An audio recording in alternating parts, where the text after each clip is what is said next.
Hey guys, welcome back to my channel. If you are new on my channel, thank you for stopping by. Please don't forget to like this video and subscribe to my channel. And kindly do well to share this video to your friends, family and loved ones out there. And to my returning subscribers, you are all super amazing. Thank you all so much. So my name is Chinemerem, and on today's video, I'll be taking you through Masters and PhD application process for those that want to come to the UK to study. Or maybe you're in the UK already and maybe you just finished your undergrad and you're a bit slightly confused on how to go about Masters or PhD. I'm going to take you through the application process. So stick around and let's do it. In my last video, I showed you how to apply for undergraduates. Similar to undergraduate studies, you can apply through the UK Pass. But personally, I will advise you to go straight to the university you're looking for. Now, you know already it's not going to be one university. So go straight to the universities you want to apply to.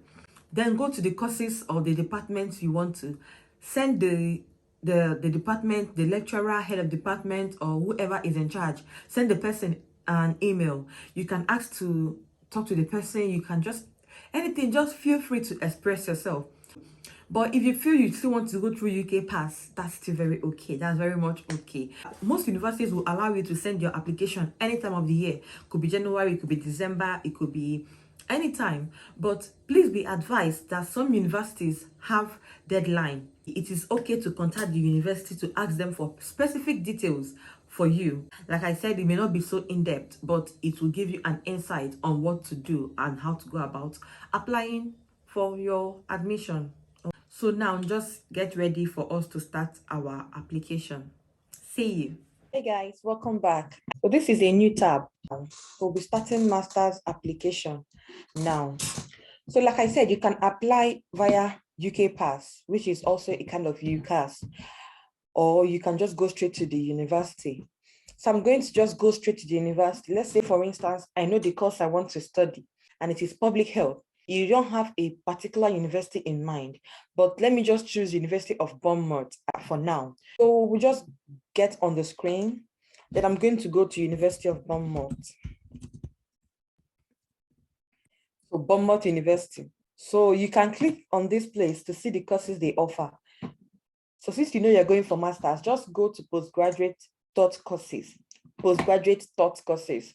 Postgraduate courses is just masters because PhD is not taught. You teach yourself. If you don't have a particular course in mind, you can just go to this postgraduate course list. This is all the courses this school offer. So for masters, anything you don't see here, it means they don't offer it in masters. Click on public health. So you will see every detail about this course and when you can start and every other thing. So here it says, why study MSc Public Health at BU? BU is Bournemouth University.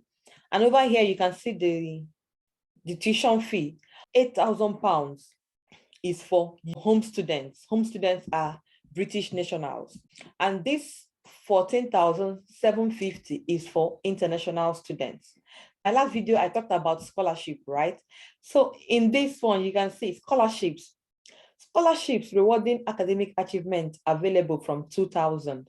So there are some academic achievement that the school may reward you for. I don't think it's including the 10% or 15% off that they will give you when you pay within that range of time. So if you get this £2,000 off and you still get 10% or 15% off, you know you've at least 14,000 minus 2,000 is about 12,000, and 10% off again, you've saved a lot of money. And this scholarship says starting from, that's available from, that means it can be more than 2,000. It can be more than 2,000, but the list is 2,000. The next start date for this course is September 2022 and September 2023. The location is Bournemouth University, Lansdowne campus. It's typically 1 year for full-time and 3 years for part-time. It's on here. Entry requirements, you can see the requirement they need. They need you to have at least a 2-2 bachelor's degree in any course, any subject at all. A third class may not be accepted. So if you have experience or insight into related work, study, research, that will be a plus, a bonus for you. So for international students, the entry requirement is, if English is not your first language, then you will need IELTS. So this one is the course details. Everything about the course is on here. You can download the program specification from here. Here you will see the core units. So these are the core things you'll be learning in your program. Learning methods. So there is a blend approach to learning. You have lectures, seminars, presentation, reflection, and e-learning, as well as self-guided study. You'll be assessed based on your essays, report, presentation, and then exam, of course, depending if you're writing exams. It is full-time or part-time. Selection method.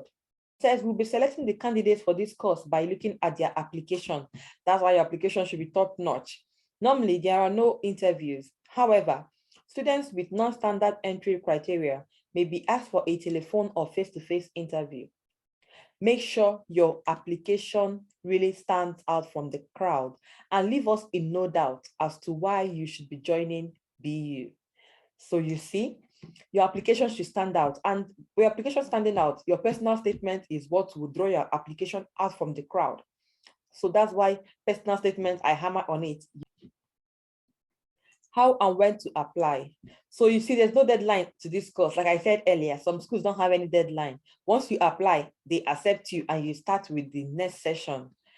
But if you need visa, you have to think about the length of time it will take before your visa will be processed and all that. Roles and employers you can work for after graduation. And if you want to further your studies to PhD level, you can also go through this and see the programs they have. So that being said, we will go on to apply now. Normally, when you come to any university site or anywhere to apply, you will have to first of all register. If you don't have details already, you can just go to create a new user. But if you've registered on the site before, you use this one, login. I'm going to create a new account, new user. So first name, I'll be using Dan again. So agree that BU may contact me to offer support and information on my draft application. Yes, so next.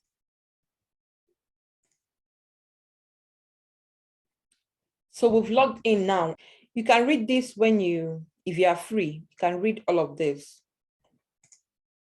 I'm proceeding to application form. The title for Dan is Mr.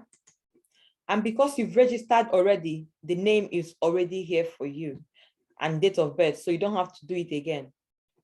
Nationality, you can put your nationality here and your country of birth. Nigeria. If you have dual nationality, you can put that in here.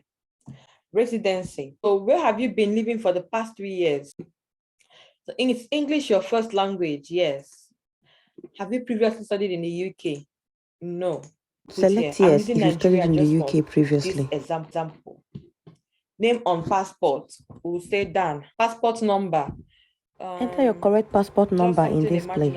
Previous UK visa details. If you have previous UK visa details, you can put that in here. Email address. Already, the email address is already here. So home address.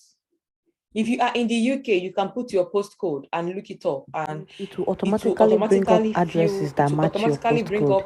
Then you can select your own address. If you are not in the UK, you can just manually fill in your details. Is your contact address the same as your home address? So yes. This place is for your agent. You can choose the agent that is helping you. And you can see this school, they have lots and lots of agents in different countries. If you're an agent, you can select yourself.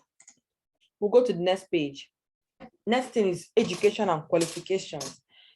Please enter details of higher education institutions you've attended. Higher education is the university you went to. When you started your program. Qualification type. If it's BTech, doctorate, BSc, whatever, you can select it. I would go for undergraduate degree, non-UK. So subjects, biological sciences. Mode of attendance, full-time. Results. At this point, you write if you got a first class, a second class, or a third class. Predicted or achieved. If you are still in school and you don't know what you're going to get at the end of the day, you can say it's still predicted. But if you are finished, if you are a graduate and you have your results, then you can say achieved. If you have other qualifications, maybe you have 2 BScs or you have masters or any other thing, you can add from a different institution, or you can add from this same institution. So down here, you will go for your secondary education. So you can enter up to 10 subjects in this place. Try to include ones that are more relevant to your application. They will judge you based on this information. For this, you can click on this and add the second subject, click again and add the top subject. Continue to click on this until you're done adding the subjects. Then you can click on save. So English language qualification. Basically here just to tell them that you can speak English and you understand English. So if you say your country, you don't speak English in your country, then you may have to fill in this part where you will tell them the test you wrote. If you don't have any of these, or if there's no issue at all with any of these, then you can just go to next. Employment history. If you were employed, previously employed, or you are still employed, you can fill in this part. You can also add another, but the most recent job is what you add first. I'll click on I do not have relevant employment history, and that will let us go to the next page. Funding. So who are you expecting to pay your fees? You've got this drop down list again. If it's your employer, if it's you, or any organization giving you fund, giving you a scholarship, you can choose them here. If they are not on this place, on this list, you can click on order. So if you've selected order here, you will specify, you will tell them the order that is sponsoring you. For now, I will say self-funding. Then it says, are you related to an employee of Beaumont University? So it's no. Then we'll go to next. Personal statement. Again and again and again, we've come to personal statement again, and I keep hammering. This is a crucial part of your application. So ensure you do something good here. I'll copy a previous personal statement and paste it here. To go to next. So at this point, you'll be asked to put your referee. Normally, they will always ask you for referee. So before you start, you try to contact your referee. I'll go to next. At this point, you will have to upload documents. So if you watched my first video on this series, I said something about getting your documents ready. So if those documents are ready, you can just click and upload. They need your transcript and certificates. They need your passport. They need your English test results, if applicable. And then they need these ones, other documents to support your application. So other documents to support your application could be your personal statement. Maybe the space they gave you to put your personal statement in their application was not enough. You can use this, you can write your personal statement in Microsoft Word, then upload it here. You can also upload any other document you feel will support your application. So, but for me now, I'm going to write, I don't have all my documents to upload at this time. If you do this, I think you may still be able to submit your application. But like I said, someone that did this and someone that did the other one, uploading everything, you know who will be considered first. And sometimes if they have enough students for the year, they will tell you you can wait for the next batch. That's why you have to do it as quickly as you can. We'll go to the next page. Then here we'll do equality and declaration. Nothing much here, just you will declare your gender, your ethnicity, stuff like that. So when you get to this point, the next thing you will do is to click on submit application. And yay, again, you've done your master's application for one school. So for your master's, this is for one school. That means you have to go to the next school and apply. And the application process for the next school may be a lot easier. It may be more difficult. Different schools, different protocols. So you have to go to the next school and then submit again, go to the next one, and keep submitting and all that. So that's basically what you would do for masters. And remember, if at any point you are tired or anything, you can just make sure you save and then exit. So I will exit this application now, and that's that. Okay, and the application saved. At this point, I think you should give me a thumbs up. So now we've done the masters, we'll go for the PhD. PhD. So for the PhD, I'm assuming you have your research statement or your research topic. You have everything in place for you to start. For this application, we'll go to University of London South Bank University. Before starting your PhD application, it is advisable to check for a potential supervisor who will be able to supervise your PhD. Now we are on here, I've checked for staff. So I'm going to look for food sciences staff. I need someone that I can chat or for a potential supervisor. So that's what I'm doing. So I will go to people finder. So role, I'm looking for a PhD supervisor, right? So I will click on PhD supervisor. Then I'll go to school. Food sciences should be in applied sciences, and then departments. You can actually browse through these ones to see who can supervise you since they are in applied sciences. But if you want to narrow it down to what you are looking for, you can go to you can click on departments. And see, here is a potential supervisor. So just copy this email here. You copy, then go to your Gmail and paste it. Then you can write a PhD research proposal and then start typing your message. Just tell the person your purpose of applying and everything. So when you're done, you can send the email to him or her. You can wait for him or her to respond to your email, or you can send the email to him or her and still go ahead and apply. So now that you've done this, we will start the application, and that was to research on food security. So I'm now at London South Bank University. I'll be calling it LSBU. So I'll click on postgraduate study. I'm looking for food science. So I'll click on this. It says PhD Food Sciences, Southwark Campus. There is mode full-time and part-time. Normally, you would always go through the page before you start your application. So overview of the university and all that, you click read and all, you click and read. They have opportunity for part-time, that's 5 years. They have opportunity for full-time, which is 3 years. So you choose based on your circumstances. Have a good honors degree, 2.2 and above, and a relevant postgraduate qualification, preferably a merit at master's level. Please also supply 2 academic references as part of your application. So I'll just go through it. You may how to apply. So application method, you don't have to go, you don't go for this PhD, you don't go to any UK Pass or UCAS, you just go straight to the school and apply. This is for the fees and funding. So this is where you will know how much you are expected to pay every year. So when I'm done with that, I'll go over to apply. So let's say I'm going for full-time 3 years. Start date, you can start January, February, March, April, May. You can actually start year round, apart from December. You can start anytime you want to start. So it's good. So I'll say direct to LSBU. So I'm going to create an application account. So it says check your email to get started.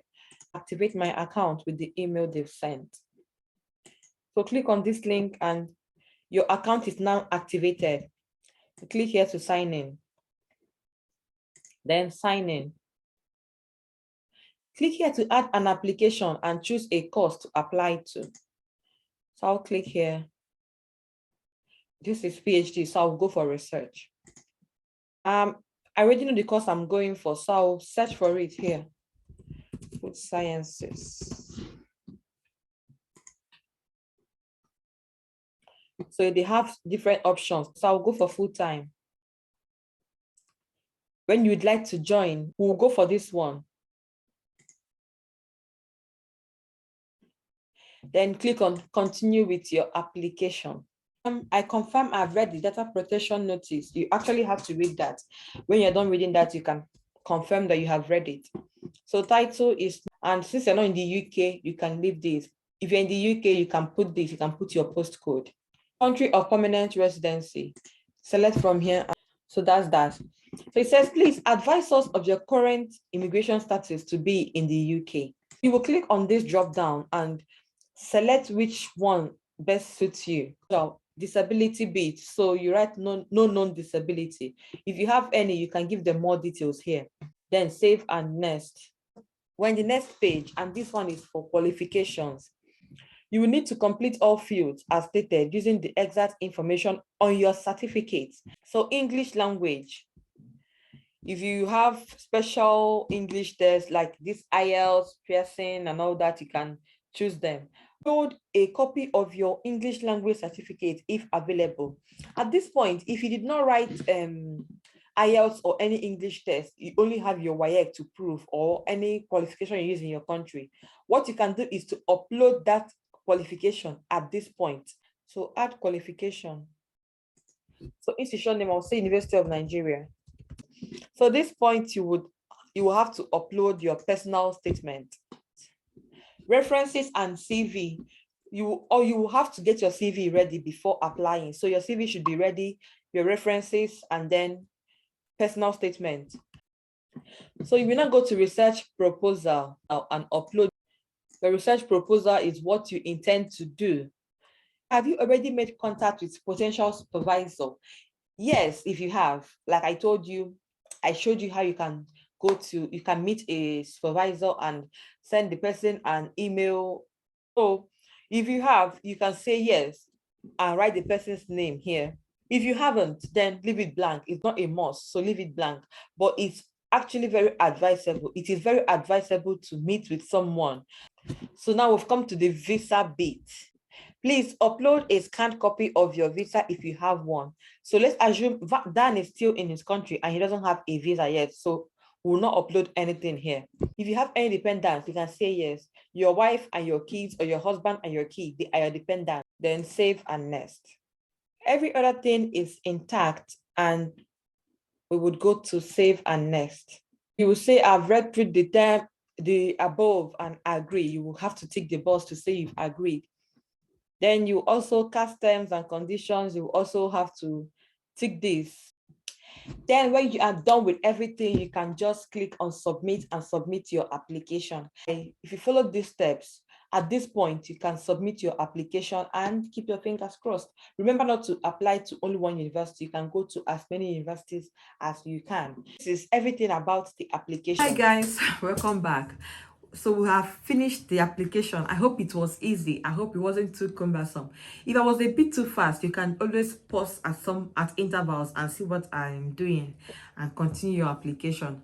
For PhD students, I've already said it that your application may be declined if you don't give them something compelling, if you don't write a good research proposal or personal statement, or if you have bad grades in your high school and your masters and all that, you may be declined. So try writing something compelling, even if you don't have good grades in your university, in your MSc and the rest of them. Telling them something good in your research proposal will tell them that this person is beyond what you are seeing. And for masters, already seen that personal statement is a crucial part of your application. Try writing an eye-catchy and meaningful personal statement. This will actually help your application. Now that we've gone through the application process for undergraduate and postgraduate, I'm praying for you that you get admission. And then after that, the next thing is to apply for visas, right? Then I'll talk about things you would do after applying, getting yourself ready on your own path, and every other detail you need to know. Any of these things I've just said looks so cumbersome to you, like it's so difficult to you, you can contact an agent. As usual, I'll always be here to help you. If you need details of any agent, I will leave a link below for an agent you can contact and they will help you. But if you have any questions, please kindly ask me and I'll be here to answer. Till I see you in my next video, get ready on how to apply for your visa, how to apply, how to get ready to come to the UK and everything in between. So till I see you in my next video, do take care and bye.